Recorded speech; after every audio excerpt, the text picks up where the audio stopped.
Իդեպ այսօր մարտի 18-ին ազգային ժողովում պատասխանելով լրագրողների այն հարցին, թե ինչ է նշանակում Նիկոլ Փաշինյանի հայտարարած տարածաշրջանային նշանակության սահմանադրությունը, Արդարադատության նախարար Սրփուհի Գալյանը այսպես արձագանքեց.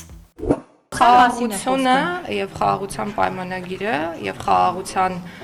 միտված հարաբերությունները չվտանգող սահմանադրության մասին է խոսքը։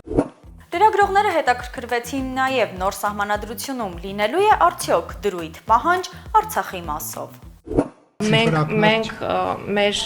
սահմանների տերն ենք եւ այդ սահմաններն արտացոլված են համապատասխան քարտեզում։ Համապատասխան քարտեզը ըստ երևույթին այն նույն մակետն է, որը Փաշինյանը գրպանում ման է գալիս եւ որում չկա Արցախը։